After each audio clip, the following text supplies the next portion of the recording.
I cannot tell. I didn't know what to expect when I was reading it, and I was in tears for most of this week, I would say. Yeah, me too. It was really special because I didn't know much about it. I mean, even the back of the book is kind of ambiguous. It doesn't Yeah, it really doesn't say share that much. much. Mm-hmm. And so, yeah, I mean, as I kind of got through even just like the first few chapters, I was just so overwhelmed with how powerful this book is. I mean, I was the Yeah, same. I was a mess by a the end of mess. reading this. Like this morning as I was finishing it, I was just in tears. And it's like Yeah. as you read it, you're like walking deeper and deeper into just this like intensity, but it's such an incredible book. And I didn't even realize like it's so perfect for Mother's Day coming up and like Oh yeah, being I a didn't. parent. It is Mother's Day. This, Yeah. yeah. It was my mom told me. It was sweet. You said your mom is reading as well, but my mom told me about it at Christmas time, and she kept saying, she's like, read this book. Mm-hmm. And then when I finished it, I was like, you know, when you like hold a book and you're like, I Yeah. don't want to let it go. I want to like reread from the beginning again and pretend like I don't know how it's gonna go. But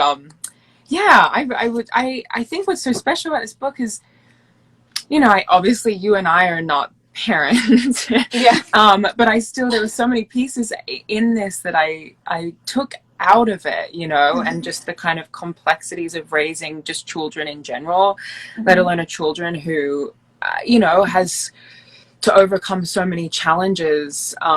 And the character of Poppy, I don't know, I missed the beginning of your live. Did you kind of give a synopsis? I didn't really give a background, which is probably good. That's why I wanted people to haven't read it yet. Yeah. Should I give a tiny spoiler free? Do a summary for the people. So the book is about a family. The parents are Rosie and Penn, and they have 5 young children. And all 5 children are born boys, but their youngest, Claude, doesn't identify as male. And, you know, the book kind of follows Claude's journey from a very, very young age as she kind of becomes Poppy, who is who she identifies with. And it's so beautiful because Poppy, the character of Poppy, is the one that's the least confused of all the characters in the books. That's what is just so beautiful about the character. And it's kind of everyone else around her learning to accept her and tolerate her, and this, you know, the characters at her school. But throughout the whole book, she's the one that is so strong-willed in her conviction of who she really is, even if she wasn't born necessarily as female. She knows that she identifies as a girl, and it's everyone else around her that kind of needs to learn to love her as she is. And it's so interesting being, I think, that young and knowing right away who you are, and that kind of like the confidence that can give you, but also this sense of not really understanding why people don't get it or think it's wrong. And you know, I thought one of the most interesting parts for me was in when she goes back to kindergarten. They're talking about what changed over the break, and you know, a kid like, I lost my tooth and I went on vacation. And also Claude is now a Poppy. And those kids didn't have any more questions for her than they did for the kid that lost their tooth. And I thought that was amazing. But then it's like the older kids are then the ones who come and have these struggles with understanding it and kind of making fun of her and making fun of her brothers. And it's kind of like how, as we grow up, you know, these children, they have no problem accepting Poppy for Poppy. But kind of the ways that the identity, like boy versus girl, how over time those get embedded in us, and then you know, those kind of ideas are just like so deeply implanted in our brains that it's hard for people to comprehend. There's also that beautiful, and I tried to go back and find the exact quote, but Penn and Rosie go and see a therapist, and the therapist says, who's also like an amazing character. He's like Yoda. He's the best. I love it. But they, you know, he asked them to put into 2 columns boy behavior and girl behavior.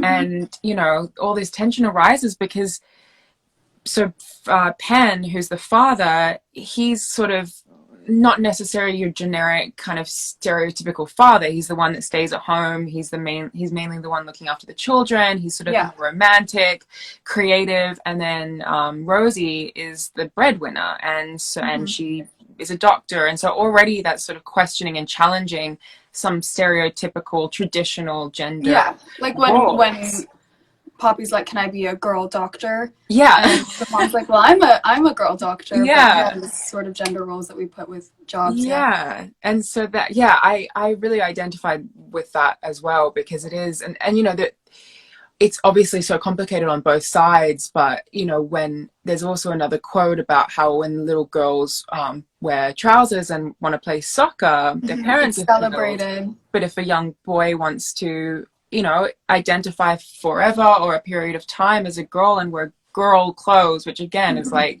and insane, yeah. It's it just like opened up so much kind of dialogue with myself, and even the way I was raised and what was tolerated for me as a young child. And you know, I'm sure it's the same with you. I was brought up with by very open-minded parents. Absolutely. And I think we get spoiled by that because it's a luxury. then you forget that there are people in the world that are much less tolerant, and it's heartbreaking. And I think also understanding that there's this older generation that has a very solid idea of boy versus girl, and how now the newer generations, like, there is really no normal now, and everything is celebrated, and we forget that, you know, there are, like, they ended up having to move to a different city because Poppy wasn't being tolerated. And that's an idea that gratefully is so far away from, I think, our beliefs, but it is still happening. And I think that's what's so heartbreaking about it. I mean, even I didn't know the statistics, which it kind of touches on the book. And I know we both watched that Vice documentary as well, but the statistic of, I think it's 41% of trans youth and children either attempt or succeed at committing suicide. I mean, that when you kind of read that in the book, I mean, that was one of the first times I was like, I'm reading something that I sort of knew a little bit about, but not enough to understand the from this open sort of headspace. And you realize that, and they say in that Vice video that you showed me, it's talking about how the support of a family brings those statistics way down. Right. And like, that's what's so beautiful about this book is, without the support, I think, you know, just like how society was raising Poppy was as a boy and to be a boy. And I think without like the support of her parents and her brothers especially, she could have been unhappy her whole life, not feeling like herself. And that's why I think it's so important to have this like supportive family behind you.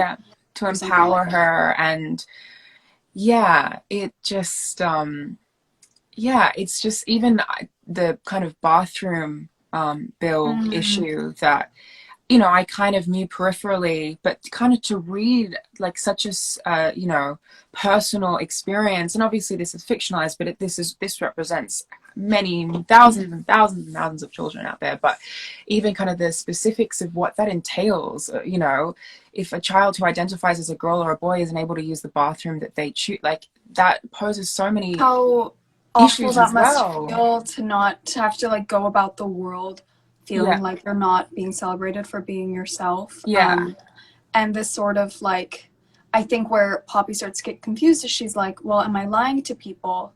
But you're not lying about who you are. And and I think that sense of like, when she's trying to decide who she really wants to be, it's the other people who are making her feel like she shouldn't be who she is. And in that video, it kind of, you know, this, I think the little girl is talking about how they used to dress her up as a boy and it made her super unhappy. And and she always knew. And then when she finally got the words to tell her parents, you know, I'm a girl, I don't want to be a boy. And how you can just have these, you can know from such a young age and have the this kind of all these things available to you, but you know, there are still places that you can't use the right bathroom and you feel very excluded and and misunderstood and judged. And I think even like, and I can't speak for you, but like high school and elementary school and junior school is so difficult anyway, and to navigate you know, those years anyway, and you know, to take a character like Poppy or any other kid that's sort of dealing with something like Poppy is, there's so much, like, it's so brave, you know, like you keep saying, like anyone that can be like strong in who they are, and especially from a young age, it's just so inspiring, you know, Absolutely. and just so beautiful. But yeah, that Vice documentary is really interesting, and I could put it on a link or something. Yeah, no, I think if anyone else wants to watch it. As my mom was reading the book, I'm like, and I have a video for you to watch. Yeah. Because that really taught me so much as well. And I think this sort of what a lot of parents experience is this sort of feeling like they lost a child. And I know especially Rosie, the mom, starts to feel like that a bit. You know, like she lost one of her sons, but I think as she learns from Poppy and like as her child starts to teach her a lot of things about the world, she realizes she didn't lose anyone. They're right there. Yeah. And the only difference, she says in the book, between Poppy and Claude is that Claude was really sad and Poppy was really happy and brave. And I know that part made me, I mean, that part I was fully bawling. Like, I think I cried everything out today, but yeah. And that to me was so powerful because it's so true. Yeah. Like, you just want your children to be happy no matter what. You'd hope, at least. And unfortunately, that's not true for everyone. And that to me is so heartbreaking. But I think this story specifically is very celebratory of Poppy becoming who she is. And it talks a lot about gender stereotypes, kind of how they affect young girls versus how they affect young boys. And a lot of, you know, her brothers are going through so many issues having to be like men and fight and feel like they have to be masculine. Yeah. Even though most of her brothers aren't traditionally masculine anyways. And then girls are made to feel less powerful or they can't have certain jobs. The fact that Poppy's already in like first grade being like, well, I can't do that because I'm a girl. Yeah. Yeah. It's so upsetting. Yeah. And like the outside influences, you know, even within a family that is so tolerant and accepting of her, you know, how dangerous the outside influences, you know, there's 7 hours a day or 6 hours a day that she's at school, that she is being influenced by her teachers, by the principal, by her friends, and how that can, you know, overshadow all the work that her parents and her brothers are doing at home to make her feel accepted. There's that other beautiful, and it's a longer quote, but it kind of speaks on, which is why, you know, even just as a parent, I'm sure this book is so powerful, because raising a child is never easy. You make choices every day, like that quote you were sharing at the beginning.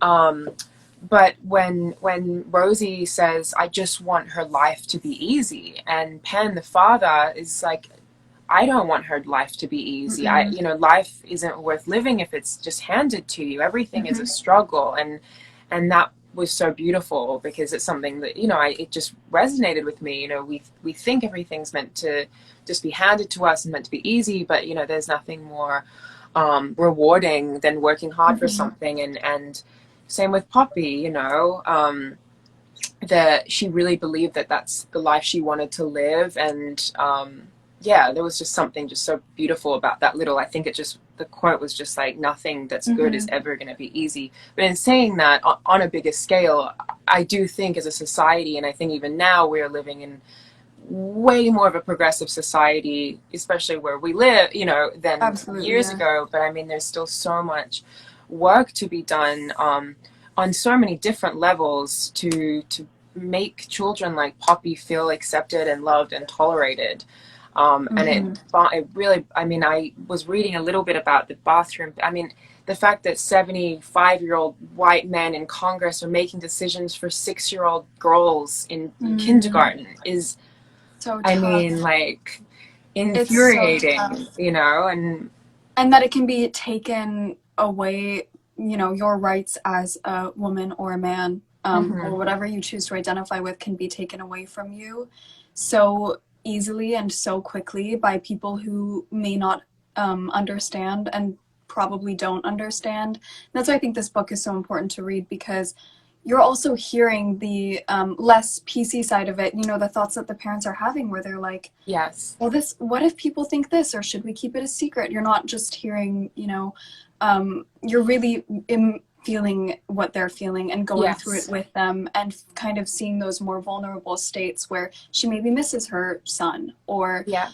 she's worried that, you know, things aren't going to be easier. Yeah. When I remember when Poppy's having her first sleepover, Mm-hmm. and Rosie has to explain to her why she can't change in front, or maybe she shouldn't change in front of her friend. And there's kind of something so beautiful about this innocence that Poppy doesn't understand Yeah. there's anything different about Yeah. her.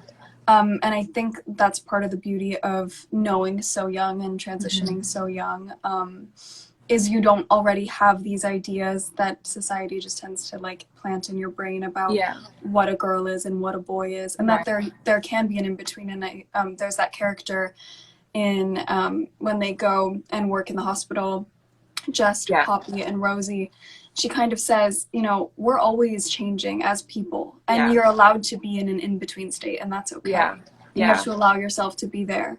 Yeah. And she says this to Rosie, and I think it's very eye opening for Rosie because she realizes it doesn't have to be one or the other. Yes. And it's that moment of clarity of like, why are we pushing her so hard to know herself? Because Yeah. none of us really Yeah. understand who we are at any point Yeah. in life, I don't think. Yeah. Yeah. The turn, and not to give anyone who hasn't read it, but that kind of last few chapters where, without giving anything away, Poppy and Rosie travel to Thailand, right? Yes, yeah, I believe. And even just, you know, the pieces that I took out of that about, you know, their culture and their acceptance and all of that. I mean, it was, the whole book was just so, there was so many pieces of it that I took from it.